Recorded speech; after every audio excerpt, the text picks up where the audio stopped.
আজকে আমরা ভিজিট করছি ইউএস এর সবচেয়ে ছোট স্টেট রোড আইল্যান্ড। স্টেটটা এত ছোট যে নর্থ থেকে সাউথ মাত্র 48 মাইলস, কিন্তু ছোট হলেও দেখার মতো অনেক জায়গা ছিল এখানে। আমাদের first stop Bowen's wharf Newport. হারবারের পাশে ছোট ছোট কালারফুল শপস, রেস্টুরেন্টস আর বোটস, পুরা classic New England vibe. Fun fact, Rhode আইল্যান্ডের নিকনেম দ্য ওশান স্টেট, আর এত ছোট স্টেট হয়েও এখানে অলমোস্ট 400 মাইলস শোরলাইন আছে। তারপর আমরা ড্রাইভ করলাম ফেমাস ওশান ড্রাইভ দিয়ে। এক পাশে অ্যাটলান্টিক ওশান আর এক পাশে বিউটিফুল ম্যানশন। পুরো ড্রাইভটাই ছিল একটা scenic. Next stop 40 steps, famous cliff ওয়ার্কের পার্ট এটা। বেসিক্যালি ক্লিফ থেকে ওশানের দিকে নামার জন্য এখানে 40 স্টেপস ছিল, তাই এই জায়গাটার নাম হচ্ছে 40 স্টেপস। এক পাশে ওশান আর এক পাশে নিউপোর্টের হিস্ট্রি গিল্ডেড এজ ম্যানশনস। ভিউটা ছিল জাস্ট অসাধারণ। আর ফাইনালি গেলাম আমরা দ্য ব্রেকার্সে।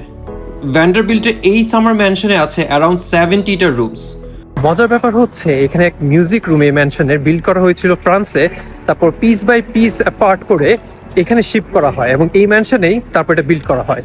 সো প্রথমে ঢুকেই আমাদের টিকিট স্ক্যান করলো। ঢুকেই ফার্স্ট যেটা চোখে পড়লো সেটা হচ্ছে গ্রেট হল। আর এটা কোনো নর্মাল হলওয়ে না, এর ceiling almost 50 feet high.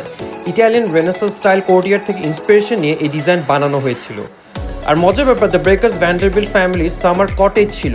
Cottage শুনে অনেকে মনে করবে ও ছোট বাসা, কিন্তু এখানে অ্যাকচুয়ালি 70টা রুমস, 48 বেডরুমস আর 27টা ফায়ার প্লেস ছিল। এটাই হচ্ছে সেই মিউজিক রুম যেটা হচ্ছে পিস বাই পিস অ্যাপার্ট করে ফ্রান্স থেকে আনা হয়। তারপর আমরা খুব ইন্টারেস্টিং একটা সিলিং দেখলাম যেখানে ডিফারেন্ট সিজনস মেনশন করা ছিল, স্প্রিং, সামার, অটম, উইন্টার। ফ্রেঞ্চের ম্যানশনের ডিফারেন্ট রুমের মাঝে সাবিত ভাইয়ের কিচেনটা খুব ভালো লেগেছিল। ওভারঅল সামার টাইমে ইউএস এর সবচেয়ে ছোট স্টেট রোড আইল্যান্ড ভিজিট করা ডেফিনেটলি মাস্ট টু ডু।